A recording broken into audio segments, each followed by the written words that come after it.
नमस्कार, good evening all. सो आज मैं बहुत ही इम्पॉर्टेंट गायनिकोलॉजिकल हेल्थ इशू लेके आई हूँ।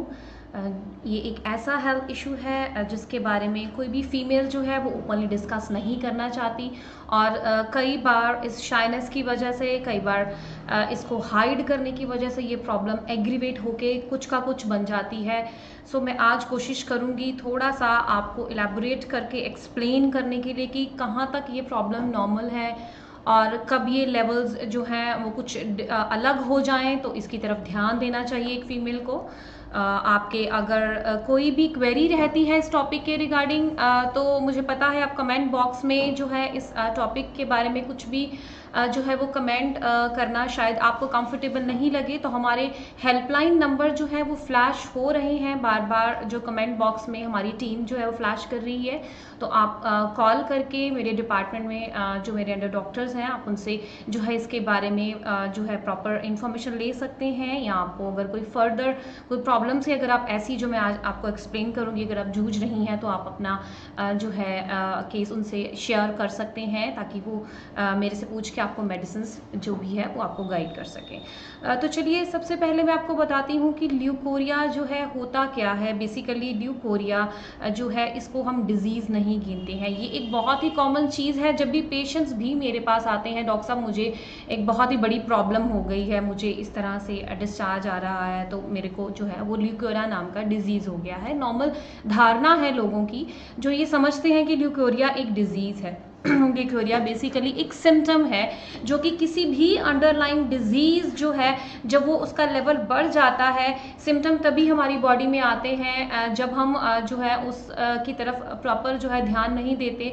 और एक अंडरलाइंग जो है चीज़ हमारी धीरे धीरे ग्रेजुअली बढ़ती जाती है, और जब उस पर चेक नहीं रखा जाता और जब उसका ट्रीटमेंट नहीं किया जाता, तब वो सिम्टम जो है वो बढ़ के जो है हमारी बॉडी में आना शुरू हो जाते हैं। उन्हीं में से जो है अगर आपको रिप्रोडक्टिव जो अपने सिस्टम, फीमेल रिप्रोडक्टिव सिस्टम से रिलेटेड अगर किसी भी तरह की जो आगे मैं फर्दर आपको प्रॉब्लम्स बताऊंगी, अगर वैसी प्रॉब्लम्स हैं तो आपको ल्यूकोरिया नाम का एक सिम्टम जो है आपकी बॉडी में आना शुरू हो जाता है। इसमें जो है डिस्चार्ज जो है ये बॉडी से निकलना शुरू हो जाता है, और वाइट डिस्चार्ज अगर निकलता है तो उसको हम नॉर्मल गिनते हैं, लेकिन अगर ये जो है येलो या ऑर्डर, फुल ऑफ ऑर्डर, और अगर किसी भी तरह का कोई स्टिकी डिस्चार्ज है तो फिर हम इसको प्रॉब्लमेटिक गिनते हैं। फिर हम गिनते हैं कि कहीं ना कहीं जो है प्रॉब्लम अंडरलाइन रहती होगी। सबसे पहले मैं टीम से रिक्वेस्ट करूंगी, जो मैंने इन्वेस्टिगेशंस जो हैं वो जो बताई थी आपको, वो पहले स्क्रीन पे फ्लैश करें ताकि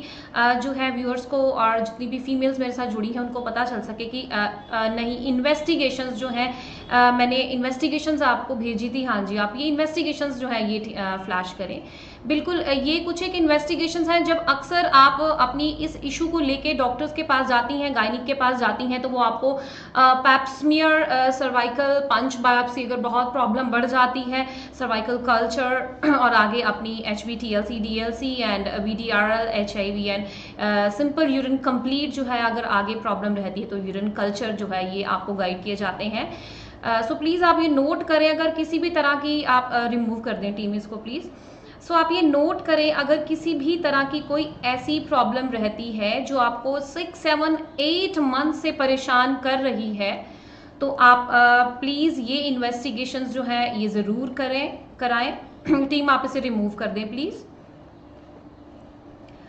अब मैं बात करूंगी कि टाइप्स की, उसके बाद मैं इसके आयुर्वेद एस्पेक्ट पे आती हूँ कि आयुर्वेदिकली हम इसको क्या मानते हैं और किस तरह से क्या कौन से दोषास जो हैं जो हमारी बॉडी में डिस्टर्ब हुए होते हैं कि हमें ऐसी प्रॉब्लम्स जो हैं फीमेल्स को जो है इनसे जूझना पड़ता है। सबसे पहले इसकी टाइप्स की मैं बात करती हूँ, तो इसके बेस्ड ऑन दी इन्फेक्शन जो भी अंडरलाइंग रहती है उसके बेसिस पे इसको 3 टाइप्स का जो है वो कहा गया है। एक इसको फिजियोलॉजिकल जो है ल्यूकोरिया कहते हैं, एक इन्फ्लामेटरी ल्यूकोरिया है, और आगे जो है पैरासिटिक जो है वो ल्यूकोरिया जो है। इस तरह से 3 टाइप्स जो है गिनी जाती हैं। इसकी जो सबसे पहली टाइप है उसको जो है नॉर्मल, जो अगर किसी को जो डिस्चार्ज हो रहा है तो उसको हम बोलते हैं सिंपल फिजियोलॉजिकल जो है वो ल्यूकोरिया है इनको। ये बेसिकली बॉडी में नेचुरल डिफेंस मैकेनिज्म है जो है सिंपल नॉर्मल डिस्चार्ज जो है होना अगर वजाइना से हो रहा है दैट इज नॉर्मल। जिस तरह से माउथ में अगर सपोजिंगली आप कुछ खा रहे हैं और आपके माउथ से स्लाइवा आ रहा है तो स्लाइवा इज नॉर्मल बिकॉज ये आपकी बॉडी में जो है आपका पीएच लेवल है उसको मेंटेन रखता है आपके माउथ में। उसी तरह से अगर सिक्रीशंस हो रही हैं supposingly due to pregnancy body में, क्योंकि हार्मोन्स लेवल रेज्ड होते हैं तो कई बार प्रेगनेंसी में फीमेल्स को थ्रू आउट 9 मंथ्स जो है वो डिस्चार्ज का जो है इश्यूज रहती हैं। कई बार न्यू बॉर्न गर्ल्स में भी ये प्रॉब्लम आती है तो माएँ कई बार घबरा जाती हैं। तो क्या रहता है, तो क्योंकि अभी अभी डिलीवर होकर हटी होती हैं, हार्मोन लेवल्स जो हैं एक प्रेग्नेंट फीमेल की बॉडी में बहुत ज़्यादा रेज्ड हुए होते हैं, तो उस वजह से जो कई बार उनकी जो है बच्चियों में भी ये कई बार हल्की सी प्रॉब्लम हमें न्यू बॉर्न बेबीज़ में भी जो है देखने को मिलती है। तो ये नॉर्मल गिनी जाती है क्योंकि जो है हमारा जो वजाइना है उसका पीएच जो लेवल जो है वो एसिडिक है, तो उसको जो है ये एक तरह से डिफेंस मैकेनिज्म है कि जब कभी कोई एक्स्ट्रा फॉरेन माइक्रो ऑर्गेनिज्म उसमें इन्वेड करने की कोशिश करता है या कोई इन्फेक्शन कॉज करने की कोशिश करता है तो कई तरह के जो है वो डिस्चार्ज जो है वो निकलते हैं ताकि जो है कोई इन्फेक्शन जो है वो इन्हांस होके अंदर जो है प्रॉपर रिप्रोडक्टिव सिस्टम को कोई और प्रॉब्लम या इशू ना क्रिएट करते। उसके बाद बात करती हूँ इन्फ्लामेटरी ल्यूकोरिया की। सो मैं टीम से रिक्वेस्ट करूंगी कि मैंने इन्फ्लामेटरी ल्यूकोरिया की एक पिक्चर आपको दी थी, वो प्लीज़ आप यहाँ पे ज़रा फ्लैश करें। इन्फ्लामेटरी ल्यूकोरिया में आप देख पा रहे हैं ये पिक्चर में जितने भी हमारे रिप्रोडक्टिव आगे आप देख पा रहे हैं यूट्राइन कैविटी है, फेलोपियन ट्यूब्स हैं और प्रॉपरली जो बॉडी ऑफ द यूट्रस है, फंडस है, यहाँ सब जगह आइटिस हुआ पड़ा है। आपको रेड जो है हाईलाइटेड जो है नजर आ रहा है। इट शोज कि यहाँ स्वेलिंग हुई है। इसके रीजन भी रही रहते हैं कि वजाइनेसिस रहता है और बहुत से तरह के एनारोबिक जो है माइक्रो ऑर्गेनिज्म जो है उनकी ग्रोथ के कारण इस तरह की कंडीशन हो जाती है। बहुत ही पेनफुल, टीम प्लीज आप इसे रिमूव कर दें। बहुत ही पेनफुल कंडीशन रहती है फीमेल के लिए। कई बार इतनी सिवियर पेन होती है उनको कि उनकी जो ये पेन है वो बैक तक जाती है, बहुत सिवियर पेन रहती है। और टीम आप प्लीज़ रिमूव कर दें इसे पिक्चर को। कई बार जो है डिस्चार्ज जो है वो येलो कलर का रहता है, फीकल ऑर्डर की तरह या फिशी ऑर्डर की तरह जो है इस तरह का डिस्चार्ज भी रहता है। ये डिफ्यूज वजाइनाइटिस के कारण होता है, सर्विसाइटिस के कारण होता है, मतलब आइटिस रहता है, कहीं ना कहीं इन्फ्लामेशन हो जाती है, पीएच लेवल भी डिस्टर्ब हो जाता है। तो अंडरलाइंग कॉज जो है इसका ये ट्राइकोमोनास करके हमारे बैक्टीरियाज जो है वो रहते हैं जो कि जो इस तरह के जो इन्फेक्शन कॉज करते हैं। जो डिस्चार्ज है बहुत ही ऑफेंसिव स्मेल वाला रहता है और अक्सर पेशेंट जब हमारे पास आता है वो यही कंप्लेंट करता है सबसे पहले कि डॉक्टर मैं कंफर्टेबल फील नहीं करती। जब 2-3 आवर्स हो जाते हैं, मैं जब भी जॉब पे जाती हूँ तो मुझे अपने आप से बहुत ही ऑफेंसिव स्मेल आनी शुरू हो जाती है। मेरे जितने जॉब सर्कल्स में मेरी कोलीग्स हैं वो भी मुझे जो है मेरे से दूर रहना शुरू हो गई हैं क्योंकि पर्टिकुलर सी जो है बड़ी offensive and faecal order type जो है वो स्मेल आती है उनसे और उनको बहुत ही ज़्यादा वो डिस्टर्ब रहती है। इन एडिशन टू पेन और इन एडिशन टू अदर जो डिस्कम्फर्ट उनको होता है, एक फीलिंग ऑफ इग्नोरेंस और ऐसी उनमें अपने आप से बहुत कॉम्प्लेक्स होना शुरू हो जाता है कि नहीं something is abnormal in me and I don't know what is this. थोड़ा सा वो ये सोचती हैं कि पता नहीं ये क्या है, लेकिन परेशान ज़रूर वो रहती हैं। तो उनका रीज़न जो है वो यही है कि इन्फ्लामेटरी जितना भी मैंने आपको अभी ल्यूकोरिया की बताई, ये बेसिकली टिपिकल सिम्टम है जो इस तरह की ल्यूकोरिया है क्योंकि अंडरलाइंग जो कॉज है वो माइक्रो ऑर्गेनिज्म एनारोबिक जो ट्राइकोमोनास जो मैंने करके आपको बताया बैक्टीरिया उसकी ग्रोथ के कारण ही ये सारी उनको प्रॉब्लम आती है। थर्ड टाइप है पैरासिटिक जो है ल्यूकोरिया मैं बोलूँगी, और उसमें जो है जितने भी हमारे फंगस टाइप जितने भी माइक्रो ऑर्गेनिजम्स हैं उनके कारण जो है जो भी ल्यूकोरिया होता है उसको हम बोलते हैं पैरासिटिक जो ल्यूकोरिया। इसमें पर्टिकुलरली जो है ऑर्डर लेस सिक्रीशंस होती हैं फीमेल को, लेकिन वो नॉर्मल से थोड़ी सी थिक रहती है। जैसे कर्ड टाइप जो है इतनी थिक होती हैं, तो फीमेल अपने आप में डिस्कम्फर्ट बहुत फील करती हैं। तो इसका अंडरलाइन जो कॉज रहता है वो एक फंगस रहता है, Candida albicans. It is the most common one. कई बार आपने देखा होगा, ये बहुत कॉमन है कि थर्ड ट्राइमेस्टर ऑफ प्रेगनेंसी में भी अक्सर फीमेल्स को ये प्रॉब्लम हो जाती है, क्योंकि फंगल इन्फेक्शन जो है ये बहुत ही कॉमनली फीमेल्स को जो है वो कैरी कर लेती हैं। तो ये थर्ड ट्राइमेस्टर ऑफ प्रेगनेंसी में भी उनको ये प्रॉब्लम हो जाती है, और कई बार इसके कारण अर्ली लेबर भी हो जाती है। इसलिए इस चीज़ को बहुत सीरियसली लेना चाहिए। जब भी मेरे पास आती हैं ऐसी थर्ड ट्राइमेस्टर में ऐसा केसेस आते हैं, तो उनको जो है फिर हम प्रॉपरली पीएच लेवल को और जो फंगल्स एंटी फंगल जो है वो भी हम उनको वजाइनली जो है टैबलेट्स एंड ट्यूब्स हमारी आती हैं वो हम उनको रखने के लिए बोलते हैं। और हमारी बहुत अच्छी हर्ब्स भी आती हैं एंटी फंगल, जिसकी की डिकॉक्शन जो है उसमें उनको सीड्स बात करने के लिए जो है वो मैं बताती हूँ, ताकि उनको अर्ली लेबर ना इंड्यूस हो जाए। क्योंकि अर्ली लेबर अगेन एक बहुत ही ज़्यादा रिस्की थिंग है, क्योंकि अगर आपका 8th मंथ चल रहा है और उसमें अगर आपको लेबर इंड्यूस हो जाता है तो ये अपने आप में स्वाभाविक है, क्योंकि ओज जो है उस वक्त कभी ट्रांसफ़र हो रहा होता है, कभी मदर में कभी बेबी में, और बहुत ही कंडीशन जो है वो क्रिटिकल हो भी सकती है। इसलिए इसमें पेशेंट को पेन नहीं होती, लेकिन जो डिस्चार्ज है वो बहुत ही थिक कर्ड टाइप रहता है और बहुत ज़्यादा हैवी जो है वो अमाउंट में आता है। अब मैं आपको ये बताऊंगी कि किस तरह के कॉजेज नॉर्मली क्या रहते हैं एज वाइज जो है। एक मैंने टीम से रिक्वेस्ट करूंगी, मैंने आपको जनरल कॉजेज जो है और लोकल कॉजेज आपको एक चार्ट दिया था, वो प्लीज़ आप यहाँ पे ज़रा डिस्प्ले करें। हाँ जी बिल्कुल बिल्कुल, ये कुछ एक जनरल रीजंस हैं, जनरल कॉजेज हैं। आप अगर प्लीज़ आप इसको रीड आउट करें ज़रा। इसमें सबसे पहले जो है मॉल न्यूट्रिशन रहती है, lack of nutrition in the females जो है वो पर्टिकुलर नहीं है, मस्ट से वो अपनी डाइट का बिल्कुल ध्यान नहीं रखती और कहीं ना कहीं फिर ऐसी प्रॉब्लम से जूझना पड़ता है उनको। Anaemia is very common specifically in females in girls college going, diet का ध्यान नहीं रखती। सेडेंट्री हैबिट्स हैं, लाइक जो है वो बहुत ज़्यादा स्लगिशनेस है, इनएक्टिविटी है, उनकी बॉडी में क्रॉनिक इलनेसेस हैं, अगर कॉन्स्टिपेशन रहती है, डायबिटीज़ है, स्ट्रेस है, इनएडिक्वेट स्लीप भी है। तो स्लीप भी बहुत मेन रोल प्ले करती है इस प्रॉब्लम से जो है बाहर निकलने के लिए। उसके बाद मैं लोकल कॉजेज़ की बात करती हूँ तो गोनोरिया जो है वो एक इन्फेक्शन है, सर्वाइकल एरोजन्स हैं, डिस्प्लेसमेंट ऑफ यूट्रस रेट्रोवर्जन। यूट्रस रेट्रोवर्जन यहाँ पे जो है रेट्रोवर्टेड यूट्रस के बारे में बताया गया है। बेसिकली हमारे यूट्रस की 2 टाइप्स हैं, वो फिर मैं कभी आपको किसी लाइव में बताऊंगी।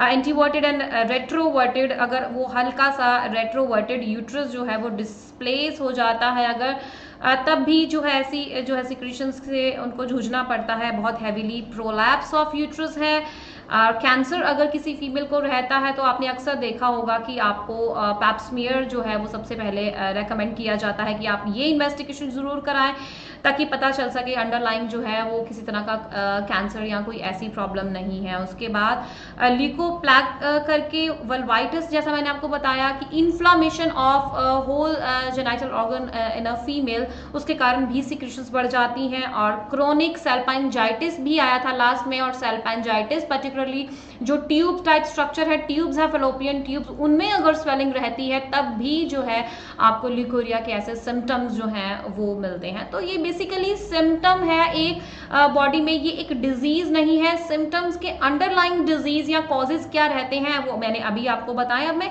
थोड़ा सा एज वाइज जो है वो आपको बताती हूँ कि डिफरेंट एज ग्रुप में किस तरह के सिम्टम्स होंगे। टीम से रिक्वेस्ट करूंगी वो प्लीज आप जो है वो स्क्रीन पे फ्लैश करें। हाँ जी बिल्कुल, ये डिफरेंट एज के मैंने एज ग्रुप के बताए हैं आपको। बिफोर प्यूबर्टी, जैसे कि बच्चियां जिनको अभी मिनाक अभी जस्ट स्टार्ट होते हैं अभी उनके साइकिल्स, उसके अराउंड जो है अनहाइजेनिक कंडीशंस रहती हैं। कई बार वॉर्म्स आपने देखा होगा बच्चियों में, अगर कीड़े भी हैं अगर पेट में बहुत ज़्यादा, तब भी थोड़े थोड़े जो है डिस्चार्ज की इश्यूज जो है रहती हैं। Gonorrhoea again as a transmitted disease, उसके कारण भी रहता है। बिफोर प्यूबर्टी जो अनमैरिड गर्ल्स हैं, अक्सर जो नॉर्मल रीज़न रहता है वो बैड हाइजीनिक कंडीशंस हैं। मदर्स को चाहिए, मैं रिक्वेस्ट करती हूँ वो जितनी भी बच्चियां हैं उनको अपने हाइजीन मेंटेन करने के लिए ज़रूर गाइड करें। वी वॉश ज़रूर यूज़ करना चाहिए उनको। Proper cleanness of the genital organs is very mandatory for younger girls. Constipation रहती है, वही sedentary habits, anaemia and in married females again अगर आप हाइजीन का ध्यान नहीं रख रही हैं, गनोरिया है अगर आपको, और वजाइनिटिस की प्रॉब्लम है, स्वेलिंग रह रही है अगर, एंड डिस्प्लेस यूट्रस रेट्रोवर्टेड, जैसा कि पहले भी मैंने बताया, ये कुछ एक जो है कॉजेज रहते हैं अंडरलाइन, क्योंकि ये एक सिम्टम है। जब आपको ये अंडरलाइन प्रॉब्लम्स रहती हैं तो कहीं ना कहीं जो है इस तरह से जो सिम्टम्स आके आपको डिस्चार्ज होना शुरू हो जाता है और आपको पता चल जाता है कि बॉडी आपको एक साइन देती है कि there is something wrong in your body, you must take care of this. तो इन्वेस्टिगेशंस मैंने आपको बताया। सबसे पहले तो मैं ये बताऊंगी कि जब आपको डिस्चार्ज नॉर्मल से ज़्यादा होना शुरू हो जाता है तो आप प्लीज़ जो है इन्वेस्टिगेशंस जो है, मैं टीम से रिक्वेस्ट करूंगी एक बार फिर से जो है वो फ्लैश करें यहाँ पे इन्वेस्टिगेशंस जो है ये प्लीज़ सारी जो ज़रूर कराएं, आप प्लीज़ नोट डाउन कर लें। इनमें से सबसे मेन जो है वो पैप स्मीयर है, कोई टफ नहीं है, उन्होंने हल्का सा स्वैब कर लेना है, और बाकी टीएलसी डीएलसी ये सारी इन्वेस्टिगेशन, अगर सबसे मेन स्टेप है पैप स्मीयर का, आपको पैप स्मीयर जरूर कराना चाहिए। और अगर आप 40 प्लस हैं और आपको ऐसी इन्फेक्शन या ऐसी प्रॉब्लम से जूझ रही हैं आप, तब तो आपके लिए पैप स्मीयर एक मैंडेटरी हो जाता है। हल्की सी ऐसी प्रॉब्लम अगर आपको रहती है तो आपको पैप स्मीयर जरूर कराना चाहिए। इसके बाद में इसके आयुर्वेदिक एस्पेक्ट की बात करती हूँ कि टीम आप प्लीज इसे रिमूव कर दें। इसके बाद मैं इसके आयुर्वेदिक एस्पेक्ट की बात करती हूँ कि आयुर्वेदिकली क्या है, मतलब आप कैसे जो है इसको आयुर्वेदिकली जो है वो अपने हमारी पैथी में आप इसको क्या जो है रिलेट करेंगे। सबसे पहले मैं यहाँ बताना चाहूँगी जितने भी हमारे आचार्याज हैं, आचार्य चरक, आचार्य सुश्रुत और आचार्य वांग जी, इन्होंने बेसिकली इसको हम प्रदर बोलते हैं, श्वेत प्रदर बोलते हैं लिकोरिया को। बेसिकली इन्होंने प्रदर में इसकी गिनती की नहीं, इन्होंने स्राव कह दिया है कि सफ़ेद स्राव जो है वो अगर रहता है अगर किसी फीमेल में ज़रूरत से ज़्यादा, तो उसको हम लिकोरिया की कंडीशन बोलते हैं, इसको हम बोलते हैं कि प्रदर हो गया है। बेसिकली दोषास कैसे डिस्टर्ब रहते हैं ये मैं थोड़ा सा आपको बताऊंगी। मैं हर बार आपको एक्सप्लेन करती हूँ, हमारी बॉडी जो है 3 टाइप ऑफ दोषास की बनी होती है, 7 धातुओं से हमारी बॉडी जो है बॉडी बनी होती है, रस, रक्त, मांस, मेद, अस्थि, मज्जा, शुक्र। तो इन 7 धातुओं में टीम से रिक्वेस्ट करूंगी अगर आपके पास इन 7 धातुओं का चार्ट है तो आप प्लीज वो भी डिस्प्ले कर दें। अगर आपके पास जो है शायद डॉक्टर नवदीप शर्मा जी के लाइव में आपके पास जो है धातुओं का चार्ट था, अगर आप डिस्प्ले कर सके मेरे लिए तो ये बहुत कन्वीनियंट रहेगा सबको एक्सप्लेन करना इसका कंसेप्ट। बेसिकली ये कफ दोष की दुष्टि मानी गई है आयुर्वेदिकली। अगर मैं बात करती हूँ तो कफ दोष जब बढ़ के एग्रीवेट होके हमारे रिप्रोडक्टिव सिस्टम में जब रस धातु को विषेट कर देता है, दूषित कर देता है, तब ऐसा कहा जाता है कि दूषित होकर फिर रिप्रोडक्टिव सिस्टम से जो है वाइट कलर का स्राव निकलना शुरू होता है, जिसको कि हम श्वेत प्रदर या श्वेत स्राव कहते हैं।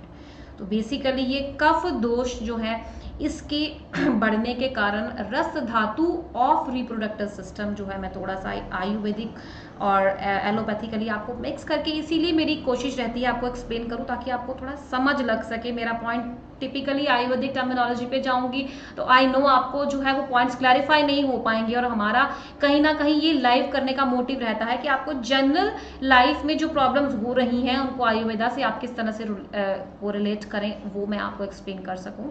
सो मैं दोबारा बताती हूँ, जो भी बॉडी में कफ दोष जो एग्रीवेट हो जाते हैं, बढ़ जाते हैं, तो वो अपनी विशिएटिंग जो इफेक्ट देता है रस धातु ऑफ रिप्रोडक्टिव सिस्टम, तब वो कहीं ना कहीं रिप्रोडक्टिव सिस्टम से वाइट कलर का डिस्चार्ज होना, जितने भी जननांग हैं स्त्री के वहाँ से जो वाइट स्ट्राव जो आना शुरू हो जाता है, वाइट डिस्चार्ज, तो उसको हम बोलते हैं कि इसको प्रदर हो गया है, श्वेत स्राव होना शुरू हो गया है। तो हमारा बेसिक कंसेप्ट ये रहता है। अब कफ दोष बढ़ा हुआ है तो हम इसको कैसे शाम करेंगे, इसको खत्म कैसे करेंगे, आयुर्वेदिकली हमारा जो कंसेप्ट रहता है इसमें हम कषाय रस प्रधान और कफ शामक द्रव्य और औषधियां देते हैं।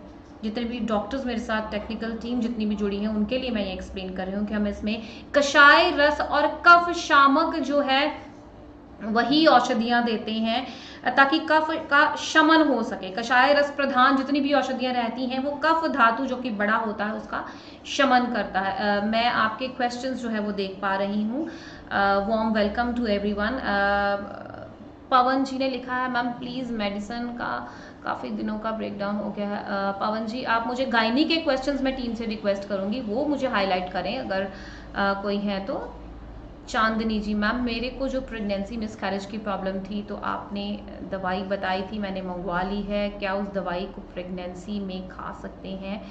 चांदनी जी, एक बार मुझे आप दवाइयों के नाम प्लीज़ यहाँ पे अगर लिख सकें तो मैं आपको, अगर आप कंसीव कर चुकी हैं तो वो मैंने भेजी ही इसलिए थी ताकि आपकी प्रेगनेंसी जो है उसको हेल्प आउट भी हो सके। लेकिन सेफ्टी ऑफ प्रेगनेंसी के लिए मैंने तब भी शायद आपको बताया था कि एक आधी हर्ब आपको और स्टार्ट करनी पड़ेगी जो कि आपको थ्रू आउट प्रेगनेंसी लेनी है ताकि आपको हॉर्मोन्स पे ना जाना पड़े और जो प्रेगनेंसी है वो 9th मंथ तक जो है वो सेफ रहे। तो प्लीज़ आप मुझे मेडिसिन के नेम बताएं, और अगर आप कंसीव कर चुकी हैं तो बहुत अच्छी बात है, आप मुझे प्लीज़ वो भी बताएं ताकि मैं आपको जो कोऑर्डिनेटर, आई रिमेंबर आप कोऑर्डिनेटर मनी के साथ कोऑर्डिनेट कर रही हैं, तो मैं उनको गाइड करूंगी, फिर वो आपको सेफ्टी ऑफ प्रेगनेंसी के लिए भी हर्ब्स बता देंगे। तो मैं बात कर रही थी आपको आयुर्वेदिक कंसेप्ट की कि आयुर्वेदिकली हमने कफ शामक और कषाय रस प्रधान जो है वो औषधियां देनी होती हैं। इसमें जो है अगर ल्यूकोरिया बहुत ज़्यादा बढ़ जाता है, प्रदर बहुत ज़्यादा बढ़ जाता है, तो हम उसमें उत्तरवस्ती भी करते हैं, लेकिन फिर वो मैरिड फीमेल्स में ही हम करते हैं और उसमें हम कषाय रस प्रधान जितनी भी औषधियां हैं, डिकॉक्शन है, वो जो है फीमेल्स के डेज के हिसाब से जो है मैं उनको बता के जो है मंथ में वीक में 3 सिटिंग्स देनी होती हैं, और उससे भी जो है उनकी प्रॉब्लम जो है वो काफ़ी हद तक चेक लग जाता है उस पर। मैं नॉर्मल जो है नॉर्मल हर्ब्स की अगर मैं बात करती हूँ तो बहुत ही बेस्ट जो है हर्ब है अमल की पाउडर। बहुत ही कॉमन है, बड़ी इजीली आपको मिल जाएगा। अगर आप इसके सीड्स भी ले लेते हैं तो उसकी पेस्ट बना के अगर हनी के साथ सुबह शाम आप लेना शुरू हो जाते हैं तो अगर आपका हल्का फुल्का ल्यूकोरिया है जो नॉर्मल है, जो ज़्यादा इन्फेक्शियस स्टेज पर नहीं अगर आप पहुंचा, आई होप आपका पैप स्मीयर अगर ठीक आ रहा है, तो छोटी मोटी जो है स्टार्ट में अगर प्रॉब्लम है तो उस पर ये चेक लग जाता है। इसके साथ ही साथ जो लोद्र है उसकी जो है उसकी पेस्ट को भी अगर हम हमारी एक न्योग्रोध करके, हमारी एक हर्ब है बहुत ही मिराकुलस न्योग्रोध करके, उसकी जो है स्टेम, उस ट्री की स्टेम की बाग की हम अगर डिकॉक्शन बनाते हैं, उसका काढ़ा बनाते हैं, उसके साथ अगर हम लोद्र की पेस्ट को सुबह शाम देना शुरू कर देते हैं तो वो भी जो है इस श्वेत प्रदर की प्रॉब्लम को बहुत हद तक चेक रखा जाता है उससे भी। इसके साथ ही साथ मैं बात करूंगी नाग केसर का। अगर आप पाउडर 3 दिन अगर आप छाछ के साथ देते हैं किसी पेशेंट को जिसको भी ये प्रॉब्लम है, और अगर बहुत बड़ी हुई भी है, तो नाग केसर के जो है पाउडर को अगर आप छाछ के साथ फॉलोड बाय उसके, जब आपने ये दे देना है उसके साथ छाछ के साथ ही देने का प्रावधान है इसको, ऐसा हमारे जितने भी आयुर्वेदा के ग्रंथ हैं उनमें वर्णित है। मैं आपको वो जो है प्रॉपर बता रही हूँ। छाछ के साथ देने के बाद स्टीम्ड राइस या जीरे के साथ रोस्टेड राइस अगेन विद छाछ, ऐसा अगर आप 3 दिन करते हैं तो ऐसा लिखा गया है वाग्भट संहिता में कि जो स्टार्टिंग में जो स्टार्टिंग स्टेज ऑफ ल्यूकोरिया है, जैसा मैंने आपको बताया कि एज वाइज जो स्पेसिफिकली मैंने बिफोर प्यूबर्टी में गर्ल्स में स्पेसिफिकली जो बताया, तो वो भी काफ़ी हद तक जो है वो चेक रख जाता है। और जिनको कईयों को बहुत ऐसी प्रॉब्लम रहती है वो मुझे कॉल करके कहती है मैम हमने तो जो है 6 मंथ जो है एंटी फंगल खा ली एंड ऑल दैट। तो मैंने आपको एक्सप्लेन वो भी कर दिया कि जब आपको पैरासिटिक जो टाइप रहती है तब हमें फंगस के अगेंस्ट एंटी फंगल कई बार देनी भी पड़ती है, क्योंकि मैं ये नहीं मानती कि मैं सिर्फ आयुर्वेदिक हर्ब्स ही आपको बताएं। हमारा मोटिव है एक बार आपको प्रॉपरली रूट तक ठीक कर देना। जो एक्यूट स्टेज है, जब प्रॉब्लम बहुत बढ़ गई है, तब एलोपैथिकली भी हमें कई बार देनी पड़ती है, और मैं देती भी हूँ अपने पेशेंट्स को। उसके साथ ही साथ हर्ब जरूर बताती हूँ जो कि लॉन्ग टर्म तक दी जाए और रूट तक जो है वो प्रॉब्लम को चेक रख सकें। तो अगर आपको ऐसी प्रॉब्लम से अगर आप जूझ रही हैं कि अगर आपको एंटी फंगल भी हर 6-8 महीने बाद लेनी पड़ रही है, तो उनके केस में मैं बताऊंगी कि in addition to other herbal medicine जो हैं, हमारी बहुत अच्छी फॉर्मुलेशंस भी हैं जो स्पेसिफिकली ल्यूकोरिया के लिए ल्यूकोरिया टैबलेट्स और भी बहुत अच्छी फॉर्मुलेशंस हैं जो कि आप हमारे हेल्पलाइन नंबर पे कांटेक्ट करके पहले तो आप अपनी प्रॉब्लम्स बताएं, फिर आपकी प्रॉब्लम्स के हिसाब से जो है वो मेरी टीम आपको गाइड कर देगी। उसके साथ ही साथ ये जो मैंने आपको एक फॉर्मुलेशन बताई है कि आप नाग केसर को छाछ के साथ लेके उसके पाउडर को फिर उसको बाद इमीडिएटली जो खाना है उसके बाद वो भी रोस्टेड जीरा राइस विद छाछ, ये सब 3 दिन करेंगे तो आप खुद देखेंगे आपकी प्रॉब्लम बहुत हद तक चेक जो है वो हो चुकी होगी। इसके साथ ही साथ कुकुटान त्वक भस्म जो है वो भी देने का प्रावधान है हमारे आयुर्वेदा ग्रंथों में, लेकिन हनी के साथ हम देते हैं। और साथ ही साथ जो है केसिया टोड़ा करके हमारी एक हर्ब आती है, उसका भी जो है चक्र मर्द करके इसको बोलते हैं हर्ब को, उसका भी पाउडर जो है अगेन हनी के साथ ही हम इसको देते हैं, क्योंकि इसमें कफ दोष जो है, कफ धातु जो कफ दोष जो है ये बड़ा होता है, रस धातु की जो है ये दुष्टि है, तो इसीलिए जो है इसका अनुपान जो है ज़्यादातर हम हनी ही जो है यही देने का प्रावधान है। तो आई होप आपने जो है मैंने सिंपल सी फॉर्मुलेशन जो आपको जनरल बताई हैं वो आपने नोट डाउन की होंगी, और उम्मीद करती हूँ और जो है ये भी कहती हूँ कि आपको ये यूज़फुल रहे। तो इसके साथ ही साथ टीम अगर कोई क्वेरी है तो आप प्लीज़ जो है वो मुझे ज़रूर यहाँ पे हाईलाइट। जी का एक क्वेश्चन है, चांदनी जी ने बोला है कि मैम आपने जो मेडिसिन बताई थी वो मैंने स्टार्ट कर ली है, मंगवा ली है मैंने, और क्या ये मेडिसिन जो है प्रेगनेंसी में भी ली जा सकती है? दवाइयों का नाम इन्होंने बताया है एंडी टॉक्सिक्योर और एंडी फेमकेयर। हाँ जी चांदनी जी, इसमें आप एंडी टॉक्सिकेयर एंडी फेमकेयर बिल्कुल आप प्रेगनेंसी में दे सकती हैं। फेमकेयर जो है वो प्रेगनेंसी में एक सुबह एक शाम ही देनी है, टॉक्सिकेयर भी सेफ है, लेकिन जैसा कि मैंने आपको रिक्वेस्ट की, मैं ये भी जानना चाहती हूँ अगर आप कंसीव कर चुकी हैं ताकि मैं आपको कॉन्ग्रेचुलेट भी करूँ उसके लिए, और उसके साथ ही साथ सेफ्टी ऑफ प्रेगनेंसी के लिए मैं एक जो है हर्ब आपकी स्टार्ट करना चाहती हूँ। आप प्लीज़ जो है अपने कोऑर्डिनेटर को ये ज़रूर इन्फॉर्मेशन दें और ताकि आपको फर्दर मैं गाइड कर सकूं। सो आई होप जो आज मैंने आपको श्वेत ब्रदर और श्वेत स्टाफ की जो इन्फॉर्मेशन दी है वो आपके लिए यूज़फुल रही होगी, और आप प्लीज़ अगर आप इनमें से जो भी मैंने आपको टाइप्स बताई हैं, आप किसी भी तरह की टाइप से अगर जूझ रही हैं तो इसको हाइड ना करें, हेल्पलाइन नंबर्स जो हैं वो फ्लैश हो रहे हैं, आप प्लीज़ कांटेक्ट करें। अगर आप चाहेंगे कि आपकी जो है हम इंफॉर्मेशन भी प्राइवेट रखेंगे, आप कॉल भी कर सकती हैं, जितने भी मेरी टीम मेंबर्स जो मेरे अंडर डॉक्टर्स हैं वो आपको प्रॉपर गाइड करेंगे और हर एक स्टेप पे आपको जो है वो मेडिसिन जो है वो प्रोवाइड की जाएगी। So stay home, stay safe.